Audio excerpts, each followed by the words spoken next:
Halo semuanya, di part pertama kita bicara tentang Holocaust, lalu kita menyebut-nyebut sebuah tempat bernama ghetto. Apakah sebetulnya ghetto itu? Dan mengapa otoritas Jerman mendirikannya selama Holocaust? Oke, ghetto adalah area di kota kecil atau besar di mana penjajah Jerman memaksa orang Yahudi untuk hidup dalam kondisi yang penuh sesak dan tidak sehat. Otoritas Jerman biasanya menutup daerah ini dengan membangun tembok atau penghalang lainnya. Para penjaga mencegah orang Yahudi keluar tanpa izin. Sejumlah ghetto eksis selama bertahun-tahun, tetapi yang lainnya hanya bertahan selama beberapa bulan, minggu, atau bahkan hanya hari sebagai tempat penahanan sebelum pendeportasian atau pembantaian. Pejabat Jerman pertama kali membuat ghetto pada tahun 1939 sampai dengan 1940 di wilayah pendudukan Jerman di Polandia. Dua ghetto terbesar terletak di wilayah pendudukan kota Warsawa dan Lodz di Polandia. Mulai bulan Juni 1941, para pejabat Jerman juga mendirikan ghetto di wilayah-wilayah yang baru ditaklukkan di Eropa Timur. Menyusul serangan Jerman di Uni Soviet, otoritas Jerman dan sekutu serta para kaki tangannya juga mendirikan ghetto di wilayah Eropa lainnya. Khususnya pada tahun 1944, otoritas Jerman dan Hungaria mendirikan ghetto sementara untuk memusatkan dan mengontrol orang Yahudi sebelum mereka dideportasi dari Hungaria. Lantas untuk apa sebetulnya tujuan pendirian ghetto itu? Begini teman-teman, otoritas Jerman awalnya mendirikan ghetto untuk mengisolasi dan mengontrol populasi Yahudi lokal yang besar itu di Eropa Timur. Awalnya, mereka mengonsentrasikan penduduk Yahudi dari dalam kota dan area atau wilayah sekitarnya. Namun mulai tahun 1941, pejabat Jerman juga mendeportasi orang Yahudi dari wilayah Eropa lainnya, termasuk Jerman ke beberapa ghetto lain. Kerja paksa orang Yahudi menjadi ciri utama kehidupan di banyak ghetto. Secara teori, kerja paksa seharusnya membantu membayar administrasi ghetto secara mendukung upaya perang Jerman. Terkadang pabrik dan bengkel didirikan di dekatnya untuk mengeksploitasi tahanan Yahudi untuk kerja paksa. Cara kerja paksa tersebut seringkali dikerjakan secara manual dan sangat melelahkan. Lalu teman-teman, seperti apa sih kehidupan di ghetto itu? Beginilah gambaran kehidupan sehari-hari dalam ghetto Warsawa. Sebuah jembatan menghubungkan area-area di dalam ghetto Warsawa untuk mencegah orang Yahudi memasuki jalan-jalan yang bukan bagian dari ghetto. Sebelum ghetto ini ditutup, beberapa pintu masuk dan keluar memiliki pos-pos pemeriksaan. Beberapa bulan pertama dalam ghetto, hidup tampak seperti normal-normal saja. Namun tak lama kemudian kekurangan bahan makanan dan tak memadainya tempat bernaung mulai memakan korban. Kehidupan di ghetto sangatlah memprihatinkan dan berbahaya. Hanya ada sedikit makanan dengan sanitasi atau perawatan medis yang terbatas. Ratusan ribu orang tewas karena kelaparan, penyakit yang merajalela, paparan suhu ekstrim, serta kelelahan akibat kerja paksa. Jerman juga membantai tahanan Yahudi melalui pemukulan brutal, penyiksaan, penembakan sewenang-wenang, dan bentuk kekerasan sewenang-wenang lainnya. Namun teman-teman, kaum Yahudi di ghetto berusaha mempertahankan martabat dan komunitas, sekolah, perpustakaan, layanan kesejahteraan umum, dan lembaga keagamaan, memberikan semacam ikatan di antara warga. Sejumlah ghetto juga memiliki gerakan bawah tanah yang melakukan perlawanan bersenjata, dan perlawanan yang paling terkenal adalah pemberontakan ghetto Warsawa pada tahun 1943. Teman-teman, ada banyak juga individu di seluruh Eropa terlibat. Di seluruh Eropa, individu yang tidak berafiliasi dengan pemerintah atau institusi dan juga tidak berpartisipasi secara langsung dalam pembantaian terhadap orang Yahudi juga berkontribusi terhadap Holocaust. Salah satu hal paling mematikan yang bisa dilakukan oleh tetangga, kenalan, kolega, dan bahkan teman adalah melaporkan orang Yahudi kepada otoritas Nazi Jerman. Ada yang melakukan hal seperti itu meskipun tidak diketahui jumlah mereka. Mereka mengungkapkan tempat persembunyian orang Yahudi, membuka kedok identitas palsu Kristen, dan mengidentifikasi orang Yahudi kepada pejabat Nazi. Dengan melakukan hal tersebut, mereka membawakan stempel kematian bagi orang Yahudi.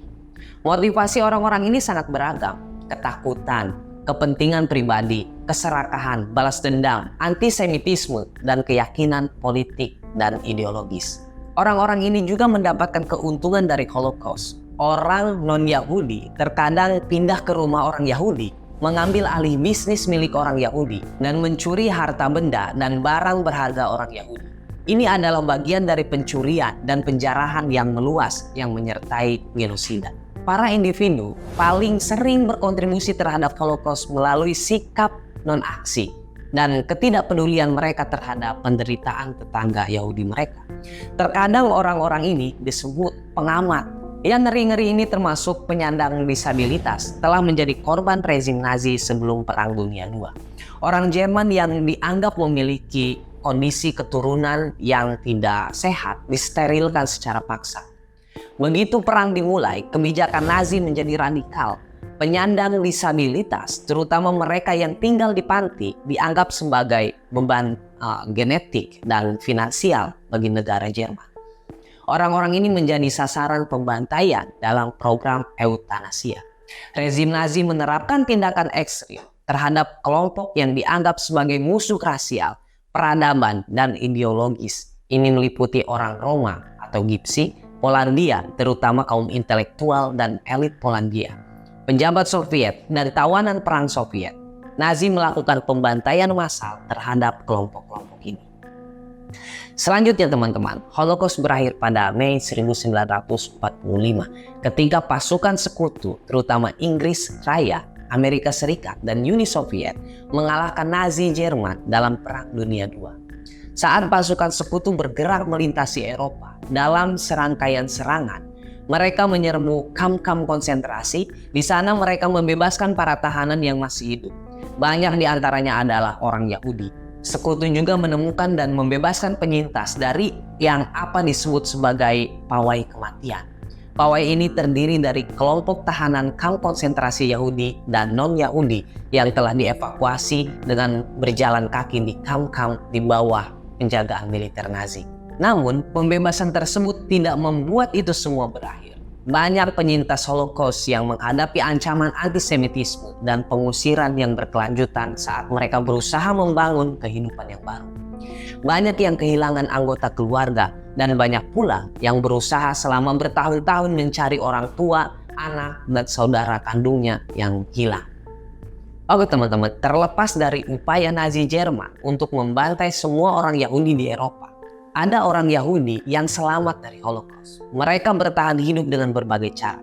Tapi dalam setiap kasus mereka dapat bertahan hidup hanya karena perpaduan luar biasa dari keadaan, misalkan pilihan, bantuan dari orang lain, baik Yahudi maupun non-Yahudi, dan hanya berharap dari keberuntungan belaka. Sejumlah orang Yahudi selamat dari Holocaust dengan melarikan diri dari wilayah Eropa yang dikuasai Jerman. Sebelum Perang Dunia II pecah, ratusan ribu orang Yahudi berimigrasi dari Jerman Nazi meskipun ada hambatan imigrasi yang besar. Mereka yang berimigrasi dari Amerika Serikat, Inggris Raya, dan negara lain yang masih berada di luar kekuasaan Jerman supaya aman dari kekerasan Nazi. Bahkan setelah Perang Dunia II pecah, sejumlah orang Yahudi berhasil melarikan diri dari wilayah Eropa yang dikuasai Jerman. Misalnya sekitar 200.000 orang Yahudi Polandia yang melarikan diri dari pendudukan Jerman di Polandia.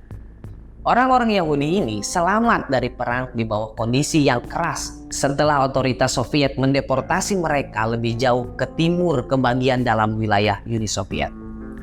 Nah, sejumlah kecil orang Yahudi berhasil selamat di wilayah Eropa yang dikuasai Jerman. Hal itu seringkali berkat bantuan penyelamat.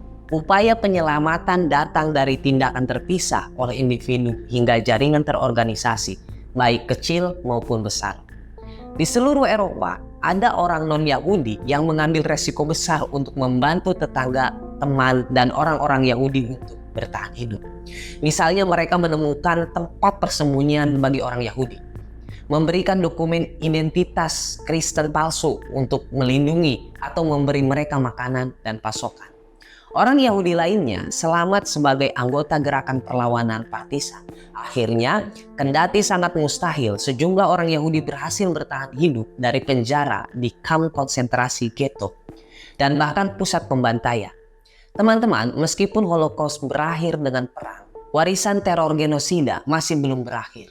Pada akhir Perang Dunia II, 6 juta orang Yahudi dan jutaan orang lainnya tewas. Nazi Jerman dan sekutu serta para kaki tangannya telah meluluhlantahkan atau menghancurkan ribuan komunitas Yahudi di seluruh Eropa. Akibat Holocaust, orang-orang Yahudi yang selamat sering dihadapkan pada kenyataan traumatis karena kehilangan seluruh keluarga dan komunitas mereka. Beberapa di antaranya bisa pulang dan memilih untuk membangun kembali kehidupan mereka di Eropa. Sementara yang lainnya takut melakukannya akibat adanya kekerasan pasca perang dan antisemitisme. Setelah masa perang usai, mereka yang tidak bisa atau tidak mau kembali pulang ke rumahnya seringkali terpaksa tinggal di kamp-kamp pengungsi. Bahkan di sana banyak yang harus menunggu bertahun-tahun sebelum mereka dapat berimigrasi ke rumah baru. Inilah gambaran anak-anak di kamp orang terlantar Bedreichenhall, Jerman di tahun 1945. Teman-teman, setelah Holocaust, dunia berjuang untuk menerima realitas yang mengerikan tentang genosida, untuk mengingat para korban dan untuk meminta pertanggungjawaban para pelaku. Upaya-upaya penting ini masih tetap berlangsung hingga sekarang. Terima kasih banyak telah menonton. That's all. See you. Bye-bye.